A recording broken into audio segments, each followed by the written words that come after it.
Bueno, un especial y caluroso saludo para las personas que nos van a estar acompañando en esta capacitación del Parque Comercial El Tesoro.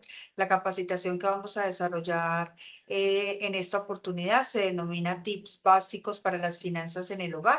Para ello nos va a estar acompañando el profesor Luis Felipe Ortiz Clavijo. Él es ingeniero de formación base, egresado de la Universidad Autónoma Latinoamericana. Es un excelente expositor. Esperamos que el contenido temático que vamos a desarrollar en el transcurso de esta sesión sea de todo su agrado. No le quito más tiempo al profe. Profe, muy buen día, bienvenido y ya el espacio es todo suyo.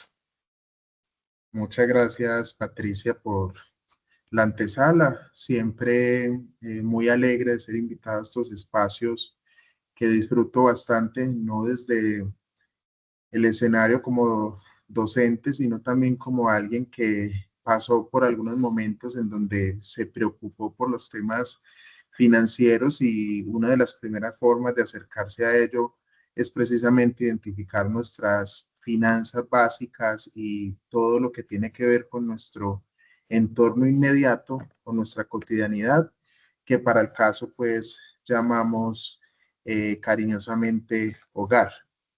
Como bien pues lo mencionaba Patricia hace un momento, yo soy ingeniero industrial de base, tengo una maestría en estudios de ciencia, tecnología, sociedad e innovación. Actualmente me encuentro cursando un doctorado en administración y tengo un rol pues también activo en asuntos de investigación, especialmente trabajando mucho en los asuntos que tienen que ver con cómo pues la sociedad puede acercarse a temas que a veces nos parecen complejos desde la teoría, pero que buscamos, por supuesto, a través de esas metodologías, acercarlos a las personas y de esta forma pues poder lograr que haya primero una apropiación de los conceptos y segundo una aplicación práctica, que es eventualmente lo que más nos interesa. Entonces, vamos a hablar un poco sobre los tips básicos para las finanzas en el hogar. Es orientado pues a todos ustedes, todo el equipo del Parque Comercial El Tesoro. Y el capítulo uno lo vamos a dividir en capítulos, la sesión del día de hoy. El capítulo uno tiene que ver con el entendimiento de la realidad financiera familiar. Vamos a partir también de un concepto y es que hablamos de familias diferenciales. Tenemos familias que están compuestas por un núcleo tradicional donde hay un padre, madre e hijos. Tenemos otras familias que son unifamiliares, donde solamente es una persona, la persona miembro de esta familia. Tenemos otras familias donde abundan más las mascotas y pues cada una de estos tipos de tipologías de familia revisten ciertas dificultades financieras que varían, por supuesto, dependiendo de los gastos y dependiendo de la ubicación o el contexto geográfico donde se encuentren ubicados. Una pregunta muy importante es hacernos a nosotros mismos lo siguiente y es saber cuánto ganamos y cuánto gastamos realmente. A veces nos hemos preguntado esto en muchas ocasiones, pero valdría bien volvérselo a preguntar. Por eso, a propósito, pueden observar aquí en el título, ¿sabes cuánto ganas y cuánto gastas realmente? Uno se lo responde rápidamente. Podría uno hacer un ejercicio de gano un monto determinado y gasto más o menos esto. Y vuelvo a preguntar, ¿realmente es eso? ¿Tenemos conciencia plena acerca de los gastos que son innecesarios, de los gastos llamados hormigas, que son pequeños aparentemente, pero que juntos pueden hacer una diferencia importante en la salud financiera? Esas son preguntas que son bien interesantes y que son punto de partida porque el primer paso para la estabilidad financiera es conocer con precisión los ingresos y los gastos mensuales. Muchas familias colombianas operan sin un control claro de su dinero, lo que puede generar, entre otras cosas, ansiedad, estrés financiero innecesario, por supuesto. Y algo que también es muy importante y que va ligado a esto es la capacidad de tener transparencia en las finanzas en el hogar, de tal forma que sea fundamental para la toma de decisiones informadas y de esta forma poder construir un futuro económico sólido. Siempre hablamos de prospectiva, cómo estaremos el día de mañana, y hay un ejercicio básico de prospectiva que es pensarnos en cómo estaremos en 3 años, en 5 años o en 10 años, y esto nos da la posibilidad de anticiparnos a ciertos escenarios que eventualmente pueden presentarse, que luego revisaremos, como es un escenario de desempleo, un escenario de una inactividad laboral, ya sea por razones de salud o por, como nos tocó a muchos de nosotros, eh, estar, digamos, inactivo laboralmente en una pandemia, por ejemplo, que algunos tuvimos ese reto importante porque era estar en un contexto y adicionalmente de encierro y adicionalmente tener gastos que por supuesto no menguaban y seguían aumentando. Conocer es poder, conocer es poder es una frase demoledora, es una frase que nos invita a reflexionar sobre el futuro económico. En este caso, la información financiera nos da el control sobre el futuro económico y reduce la incertidumbre en el hogar. Si tenemos la capacidad de identificar todas nuestras fuentes de ingreso, pero por supuesto las fuentes de egreso que se convierten en deudas, que son deudas pasivas, que pensamos que de pronto en cierto número de cuotas, por ejemplo, un producto que saquemos a crédito no se va a sentir, entre comillas, y resulta que sí se siente, pero se siente es al final cuando estamos agotados de pagar y pagar y no vemos realmente pues un avance positivo, por lo menos en el asunto de reducir esa carga económica o financiera que tenemos alrededor de ciertos compromisos que asumimos. Y es importante entonces hacer un presupuesto familiar. El presupuesto familiar realmente tiene que ser familiar. Esa es una de las razones por las que se define de esta forma y por las que esta sesión pues se titula Tips financieros para el hogar. Muchas veces el pensarse en una familia opaca la capacidad de muchos individuos para tomar una decisión, y es definir con claridad cuáles son los gastos fijos, cuáles son los gastos variables y la cantidad destinada a un ahorro mensual. El ahorro mensual va a ser para nosotros, de ahora en adelante, durante lo que resta de la charla, un concepto fundamental. Y es un concepto de los más difíciles de alcanzar. Es una meta también, ahorrar mensualmente un porcentaje de nuestros ingresos, y esto cuesta bastante porque se trata de generar un hábito que luego pues va a verse reflejado en un ahorro consistente que va a evitar que nosotros pues caigamos de pronto en momentos donde tengamos que hacer uso de créditos y tengamos que hacer uso de dineros que aumentan nuestra incapacidad operativa y pues nos dejan sin la digamos, alternativas financieras para poder hacer frente a un reto de pagos con los que no tenemos cómo cubrir estos pagos. Entonces, involucra también a todos. El presupuesto familiar, una de sus características es que debe involucrar a todos. Cuando toda la familia participa en este proceso, se genera un compromiso compartido y hay una mayor transparencia financiera. Algunos estudios sugieren que incluso desarrollar un programa de ahorro familiar logra afianzar los lazos entre los individuos de la familia, y de esta forma no solamente se está apoyando un tema financiero, sino que además se está tejiendo una salud en la convivencia mucho más estable y más destacada. De esta forma, pues también tenemos un doble beneficio y es que el compromiso compartido, pues básicamente se refiere a alcanzar metas que son de corto plazo, en donde todos pueden comprometerse, como bajar el consumo, especialmente de un producto. Puede ser un producto de los que nos hace daño para el cuerpo si se consume en exceso, como es el azúcar.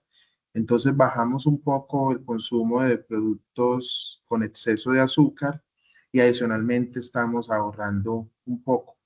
Y es un compromiso compartido. También obedece a que pueden haber intencionalidades, como lo es ahorrar para hacer una mudanza y cambiar de hogar. Esto requiere el compromiso generalmente de toda la familia y ahí, digamos, unos elementos que son más fáciles de establecer cuando existen este tipo de metas tan específicas.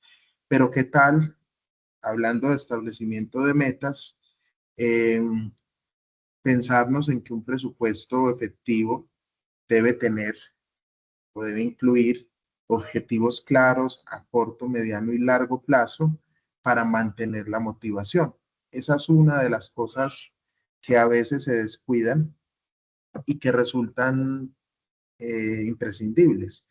Pensémonos, por ejemplo, de qué forma mantengo yo la motivación para hacer deporte físico, por ejemplo. ¿Qué me motiva a mí a hacerlo? ¿Y qué me impide en aquellos días donde incluso se despierta no temprano y no tiene la capacidad de levantarse con ánimo para ir a hacer deporte? Entonces, algo parece ser similar en los asuntos financieros y es que al principio se establece una meta clara de ahorrar bajo la subordinación de ciertos hábitos.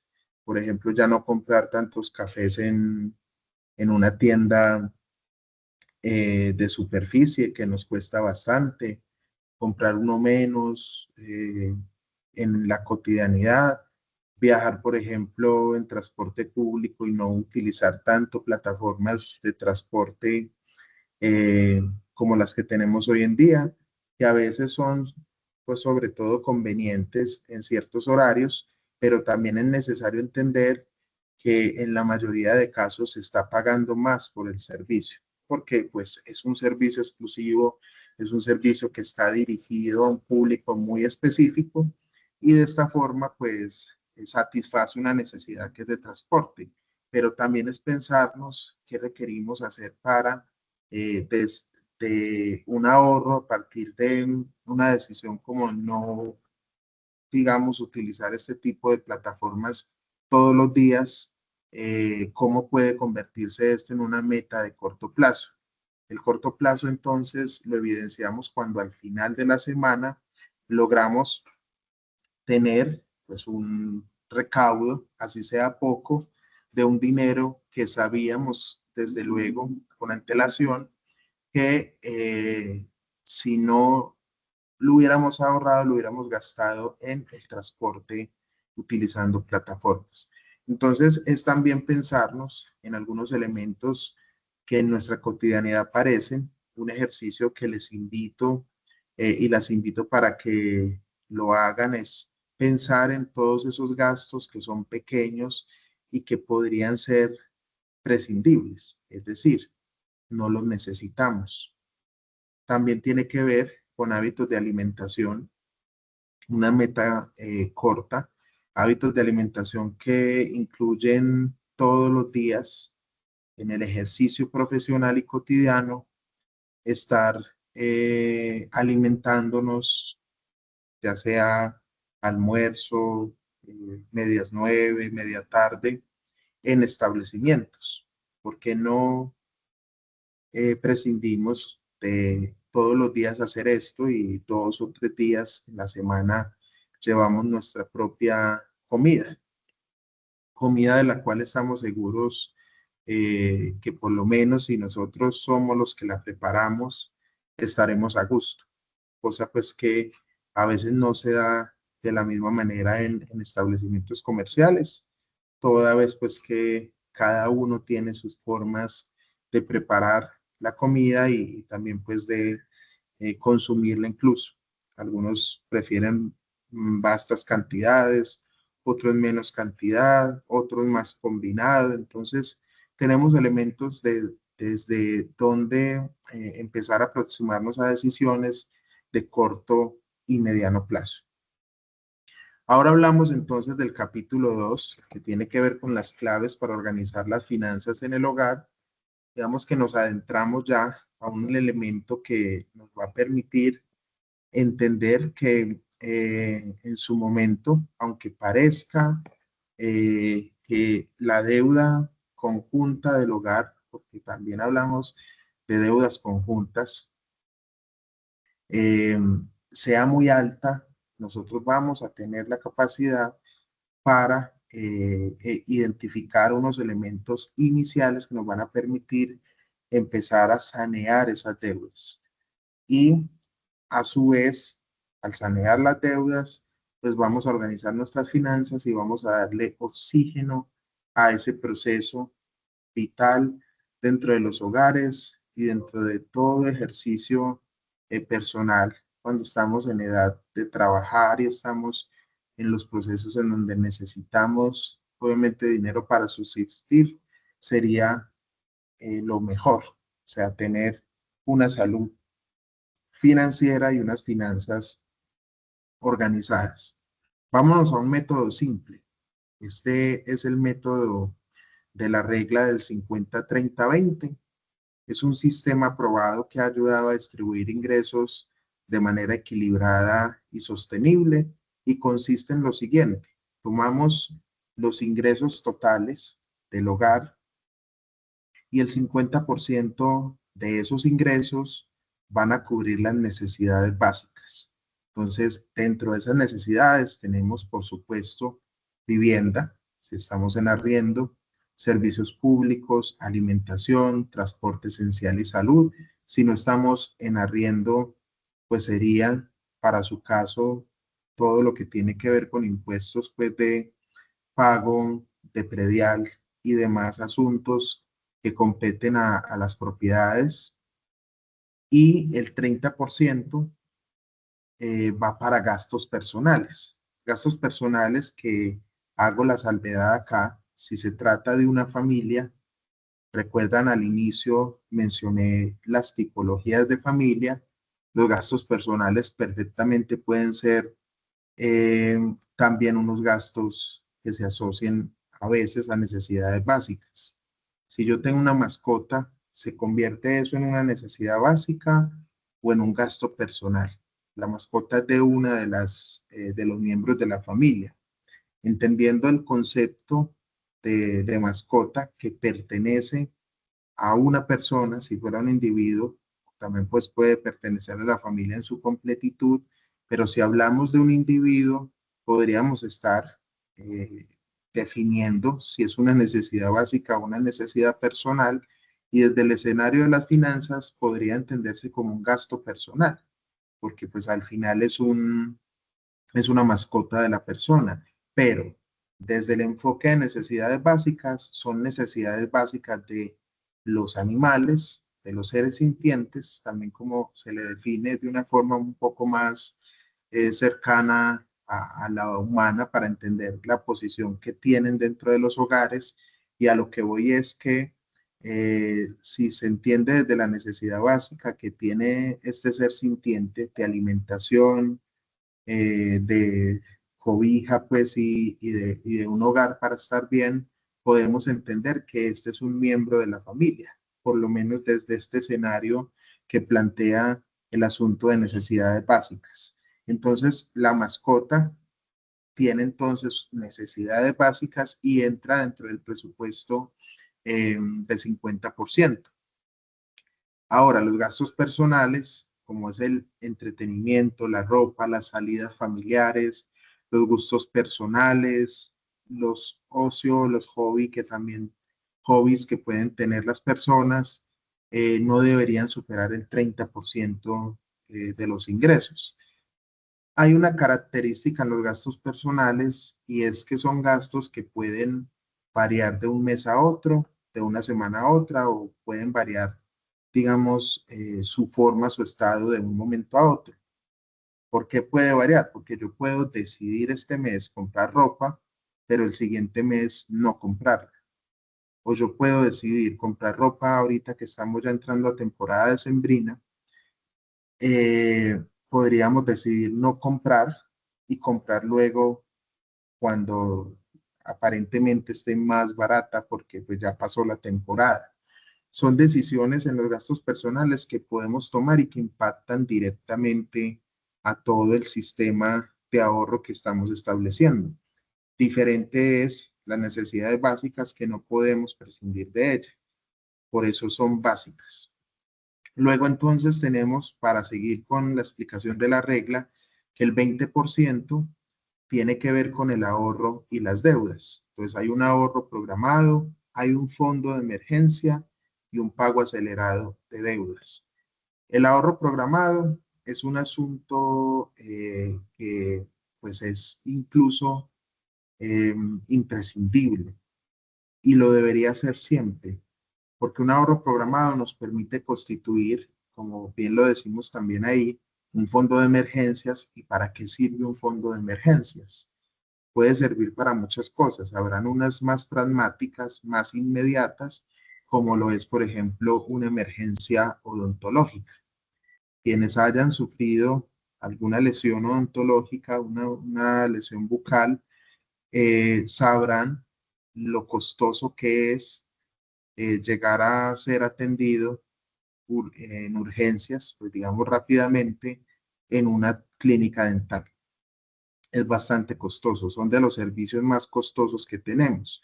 Vale la pena, aunque nos encontramos en un contexto colombiano, compararnos con otros países. Miremos lo que ocurre en Estados Unidos.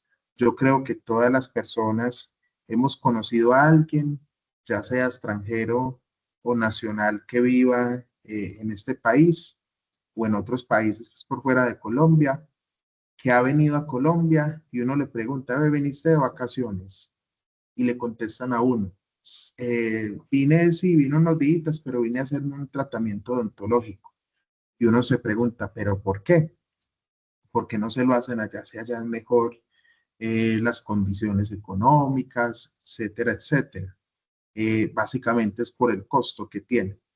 Entonces, puede un tratamiento, una intervención dental básica alcanzar costos que superen los $5.000, mientras que en Colombia es más barato, pero nos permite a nosotros hacer esa comparación, una reflexión que es básicamente lo costoso que es este tipo de servicios y la eventualidad de que este tipo de servicios odontológicos, a ser considerados casi que estéticos, no tienen cobertura de los planes de salud básicos o digamos genéricos que tenemos la mayoría de ciudadanos.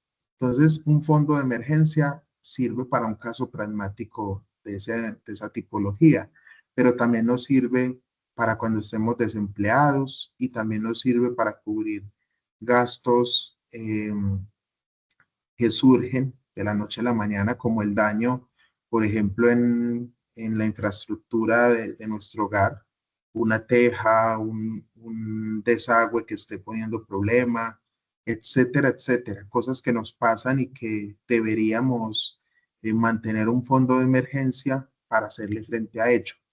Me recuerda mucho, hace algunos años, en conversaciones con amigos, me contaban sus experiencias alrededor de la no tenencia de fondos de emergencia y me decían, ¿cómo te parece que una vez hubo un daño en el hogar? Tuvimos que hacer una reparación, no teníamos dinero para hacer la reparación y era urgente porque era una ruptura de un tubo. Entonces negociamos con el albañil y le terminamos entregando un computador para que hiciera el trabajo y tomara ese computador como pago. Y yo, ¿y cuánto valía el computador? valía alrededor de 3 millones de pesos. Y le dije cuánto cobraba por el trabajo. Estaba cobrando 800.000 pesos, pero no los teníamos. Es un buen negocio para el albañil. Si logró, pues, digamos, vender el equipo y recuperar el dinero que iba a cobrar y pues sobre todo el adicional que ya por lo mencionado eh, sabemos que es mucho más de lo esperado. Entonces, situaciones como esa nos invitan y reafirman este asunto de tener claro cuáles son las formas en las que podemos priorizar esos ahorros y hacia qué van destinados. Antes del fondo de viajes, antes del fondo educativo, antes del fondo para comprar ropa, debemos asegurar un fondo de emergencia, que es nuestro fondo, nuestro único seguro de protección que tenemos ante eventualidades que precisamente por ser eventuales no sabemos cuándo ocurrirán, pero sí hay probabilidad de que ocurra. Entonces jugamos, digamos, con ese escenario de probabilidad de que ocurra algo. Revisemos y ajustemos nuestros gastos. Primero, y ya se ha mencionado, identificar los gastos innecesarios, servicios de domicilio frecuentes que encarecen la comida, como los servicios que ofrecen ciertas plataformas que creo que todos hemos escuchado. Eh, Al final uno termina pagando costos adicionales asociados al servicio que te están prestando. Y precisamente de eso se trata, no nos están obligando a adquirir el servicio, pero sí tenemos la capacidad de discernir si el servicio realmente ofrece los beneficios suficientes como para nosotros mantener o asumir un pago de manera constante que pues viene a afectar todo el sistema financiero en el hogar. Comidas fuera de casa que podrían prepararse en familia, consumos excesivos de servicios públicos. Esto eventualmente es algo que tendrá que revisarse y no le compete incluso a los ciudadanos. Las empresas de distribución de energía y también de agua están trabajando en sistemas que permitan monitorear a los usuarios, pero que a su vez este ejercicio de monitorear sea un ejercicio que le permita explicarle a los ciudadanos, pues, de qué formas que están consumiendo la energía, cuáles son los momentos en donde más aumenta el consumo y algunos tips, por supuesto, para que ese consumo pues disminuya y así pues podamos afectar positivamente, en este caso, nuestras finanzas. Tenemos pequeños cambios, grandes resultados como criterio. Usar una bicicleta o transporte público, como lo mencionaba antes, cuando sea posible, será un beneficio que sin lugar a dudas empezaremos a observar no solamente en temas financieros, sino también incluso en temas físicos y en la capacidad que tenemos también de desarrollar actividades que requieran pues un transporte público o un desplazamiento que puede hacerse en otro tipo de vehículos. Cocinar en casa y llevar almuerzo en trabajo, digamos que este elemento ni tendría que mencionarse porque es uno de las formas pragmáticas de entender que realmente pueden haber a todas luces ahorros importantes en unos hábitos que también impactan positivamente en nuestra salud. Apagar las luces y electrodomésticos no utilizados, un reto porque se cree que algunos de los electrodomésticos, si no se utilizan, digamos, consecutivamente y si no se utilizan por tiempos prolongados, pareciera que empezarían a perder su capacidad operativa y pues de esta forma afectan también la capacidad que luego vamos a tener para mantener este tipo de electrodomésticos por mucho más años en nuestro hogar.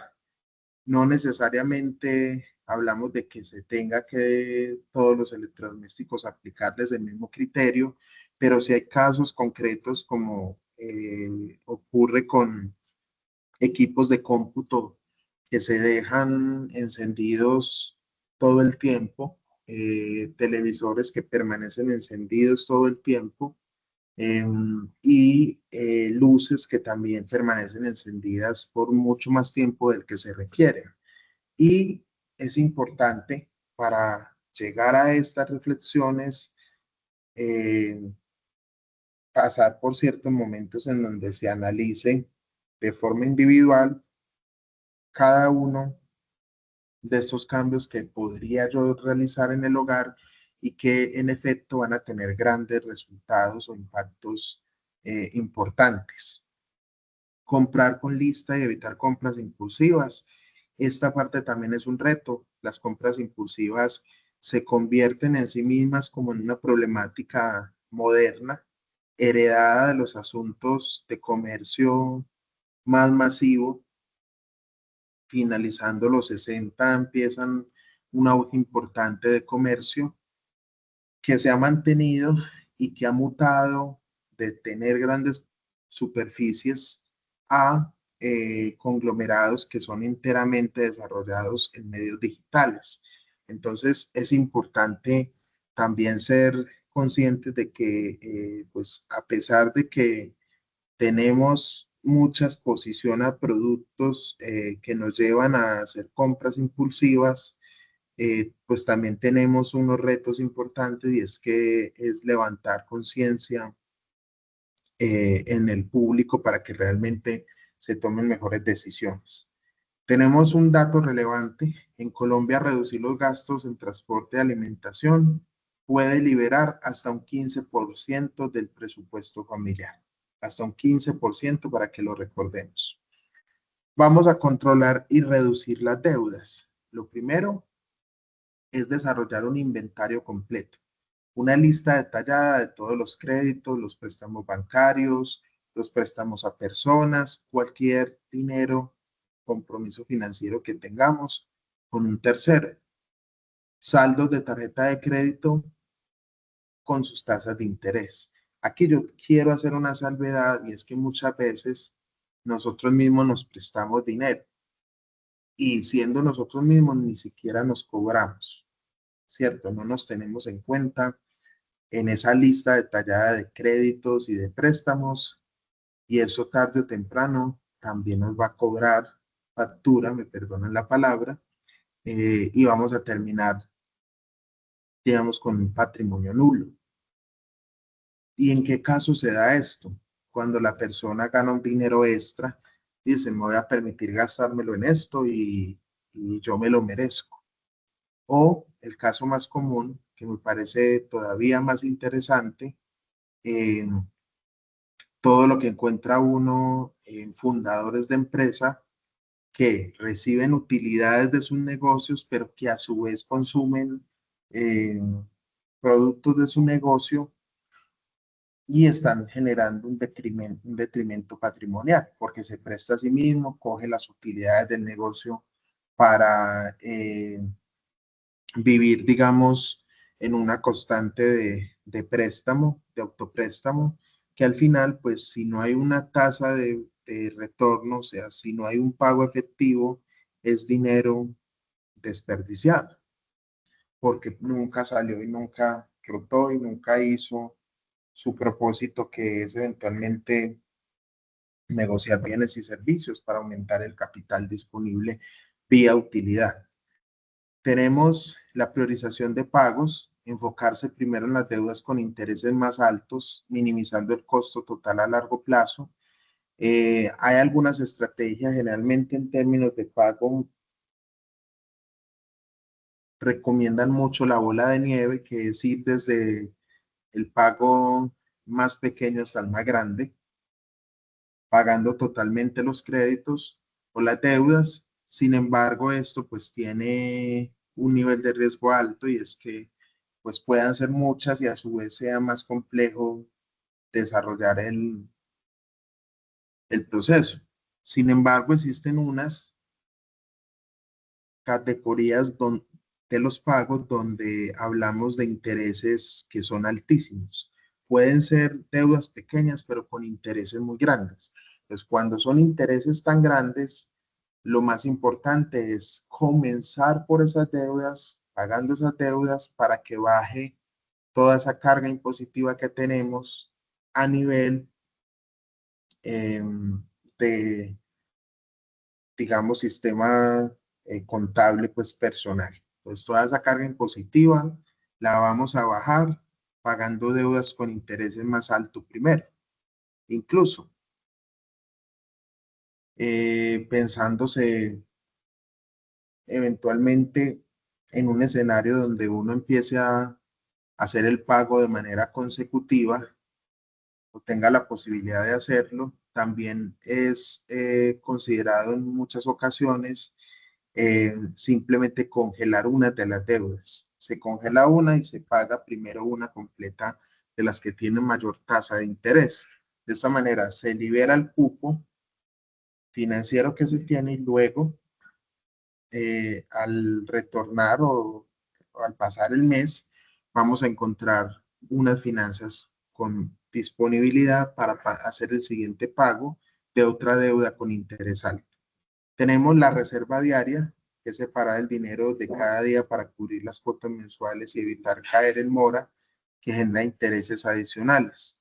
Y la refinanciación inteligente, que tiene que ver con la refinanciación o reestructuración de productos financieros en condiciones y tasas más bajas o que le convengan más a los usuarios. Es importante mencionar aquí con respecto a reserva diaria y respecto a prioridad de pagos,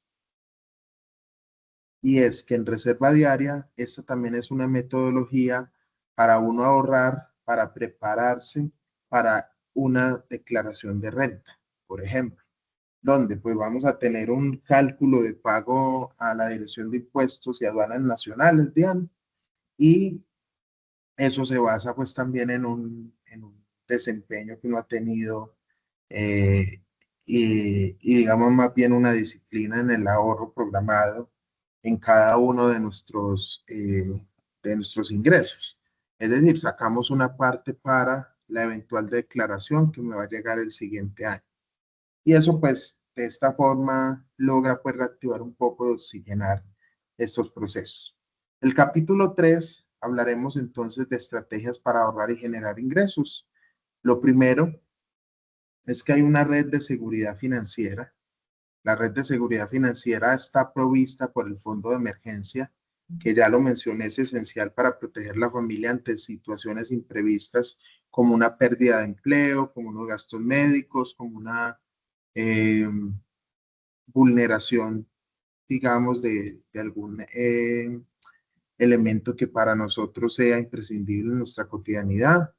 Y pues cada uno pasa por situaciones que ponen a prueba y demuestran si realmente existe una red de seguridad financiera para nosotros. ¿Cuál es la meta ideal dentro de una red de esta tipología? Ahorrar para cubrir entre 2 a 3 meses de gastos familiares sin eh, trabajar, ¿cierto? O sea, estamos desempleados y tenemos un fondo de emergencia que nos permite cubrir entre 2 a 3 meses de gastos familiares totales. Comienza gradualmente, es una de las metas, y es que puede uno comenzar destinando un bajo porcentaje de los ingresos hasta alcanzar un objetivo que en este caso pues puede ser mayor o en menor medida dependiendo de pues digamos la capacidad que tenga la persona. Generar ingresos extra. Este también ha sido una de las cosas que eventualmente más se ha deseado, es tener la posibilidad de generar ingresos extra eh, basado en lo siguiente y miremos qué casos hay. Primero, emprendimientos caseros, manualidades o artesanías o servicios especializados. Aquí tenemos unos ejemplos tipo. Pueden ser obviamente estos, pueden ser totalmente descartados, pero es un escenario en donde se empieza pues a identificar ciertas formas de recaudar y de generar un ahorro. Entonces, cuando hablamos de emprendimientos caseros, podemos hablar de un típico asunto de ventas de postres, de arepas, de productos pues que son de consumo masivo. Cuando hablamos de manualidades y artesanías, hablamos de productos artesanales tipo bisutería, decoración o artículos personalizados. Cuando hablamos de servicios especializados, también hablamos de clases particulares, de reparaciones, de servicios de belleza, a domicilio. Y eh, lo importante es pensarnos en que estas alternativas, la idea es que no nos generen muchos gastos extra. De hecho, lo ideal es que no tuviera gastos extra, pero eh, pues siempre se van a dar. Pues digamos que tenemos algo que no podemos eventualmente superar, y es que los gastos extras pueden aparecer también en cualquier momento, como lo hacen los de emergencia. Y finalmente tenemos el capítulo 4, que nos habla sobre la planificación para grandes metas. Y por grandes metas tenemos vivienda y educación. La vivienda y educación son provistas y son base fundamental de la familia moderna, entendiendo la familia como lo expliqué al principio. Puede ser convencional en su estructura, puede ser una familia unifamiliar donde solamente hay una persona, y sigue siendo la vivienda y la educación uno de los pilares. ¿Por qué son pilares? Por lo menos la vivienda sabemos que se trata de un elemento imprescindible. La educación puede ser prescindible de acuerdo al momento en el que estamos, de acuerdo a la composición eh, digamos, esa familia y también las prioridades que se definen. Por ejemplo, definir la educación como una prioridad también está asociado a cierto tipo de familias donde eventualmente el respeto que se le tiene a la educación ha determinado pues que también eso es una prioridad en igual medida. Y si estamos hablando de una vivienda, uno de los sueños principales que tienen la mayoría de personas que no tienen pues un techo fijo y que pagan arriendo es ahorrar para la inicial de la vivienda. Entonces, cuando se ahorra para la inicial de una vivienda, se define la meta, se establece un plan de cuánto tiempo eh, se tiene, digamos, o perdemos para eventualmente definir una meta. Ahí tenemos que perder ciertas cosas, tenemos que desprendernos de ciertas cosas, como ya lo he mencionado, porque tenemos que acelerar, o sea, tenemos que tener un indicador que nos permita decir, sí, podemos cumplir y puedo cumplirme a mí mismo o mí misma, y nos vamos entonces con esta opción. Tenemos la otra, que es la optimización del ahorro. Se utilizan cuentas de ahorro con rendimientos más atractivos y se automatizan los depósitos mensuales para mantener la disciplina. Los rendimientos atractivos están siendo muy implementados, sobre todo pues con la llegada de algunos bancos que trabajan con ese tipo de estrategias y que han definido pues el nuevo panorama en el mercado financiero. Pero entonces, en últimas, ¿qué tenemos? Cuentas que nos otorgan unos incentivos que son importantes en términos de utilidad esperada, rendimientos, pero también en términos de asociaciones o acuerdos comerciales que nos dan a nosotros, entre otras cosas, descuentos sobre productos, nos permite acumular millas para viajar luego.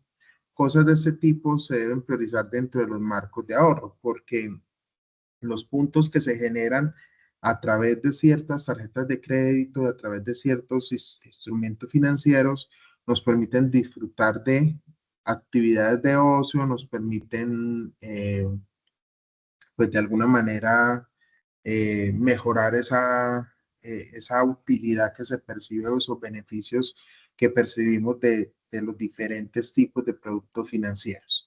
Tenemos La reducción de gastos, que identifica y elimina gastos innecesarios para acelerar significativamente la capacidad de ahorro mensual. También tenemos el aprovechamiento de recursos, donde existe un instrumento fabuloso que son las cesantías, que pues finalmente se pueden utilizar únicamente en mejoramientos de vivienda o en condiciones de crédito hipotecario. Tenemos varias opciones dentro del tema de aprovechamiento de recursos, pero lo importante aquí es identificar muy bien, con certeza, pues qué realmente nosotros podemos aprovechar. Pagar la vivienda de forma inteligente incluye que pues hay que entender que hay una hipoteca, pero hay unas estrategias de pago acelerado. Hay realización de pagos adicionales cuando se reciba una bonificación o ingreso extra. Eh, Hay un ejercicio de redondear las cuotas mensuales para reducir el capital rápido, destinar incrementos salariales directamente al pago de la hipoteca y, por ejemplo, el reducir el capital más rápido que responde a cuotas mensuales, pues también hace las veces de, digamos, intermediario entre la banca tradicional o la banca con la que yo hice el contrato, que me permita a mí, pues, reducir el tiempo haciendo unos pagos anticipados que no se van a ver reflejados en forma inmediata, pero sí se van luego a empezar a verse reflejados cuando ya tengamos, digamos, unas condiciones mucho más estables a nivel eh, financiero. Y el capítulo 5 habla sobre el mantenimiento, el control y la celebración de los logros.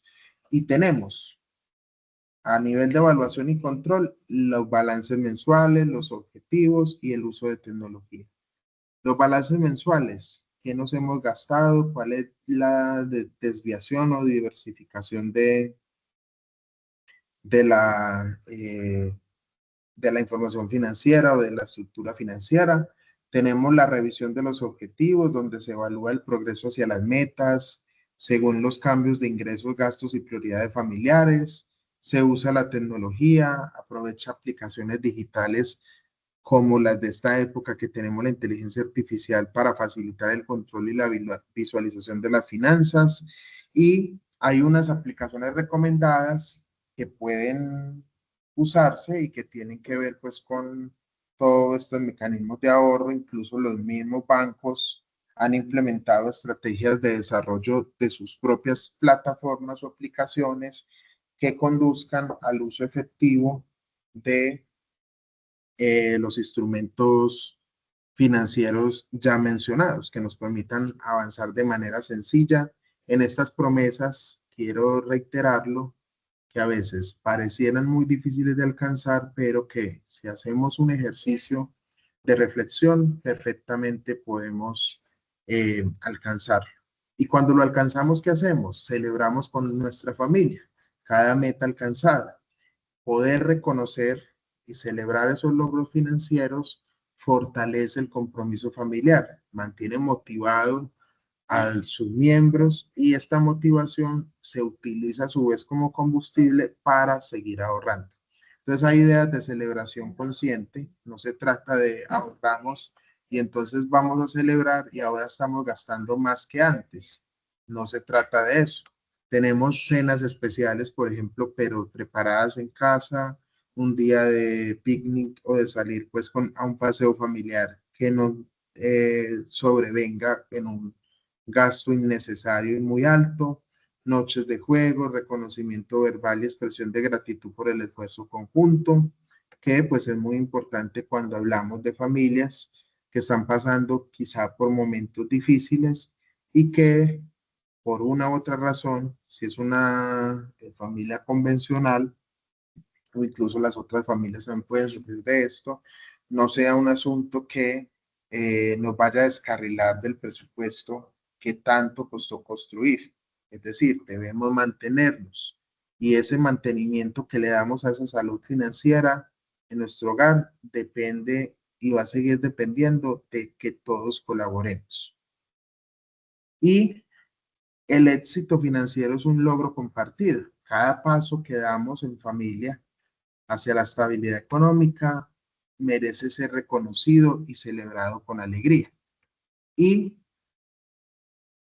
para finalizar, tengamos en cuenta estos elementos. La organización, estructurar las finanzas en el primer paso es lo fundamental, es lo que debemos hacer para iniciar hacia la tranquilidad y hacia el bienestar familiar duradero. Entonces vamos a organizarnos primero.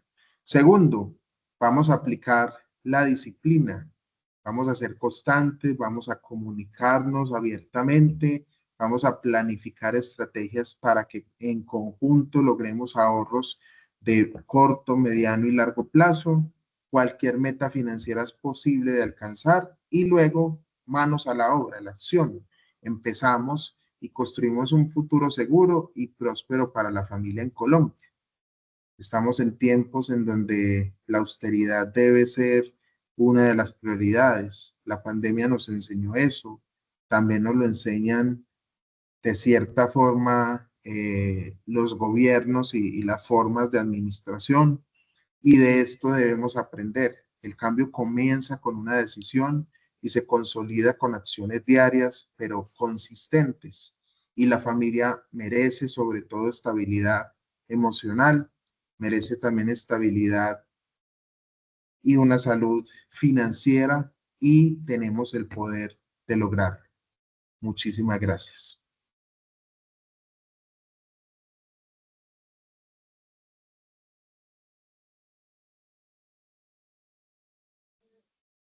Profe, muchísimas gracias por tu intervención.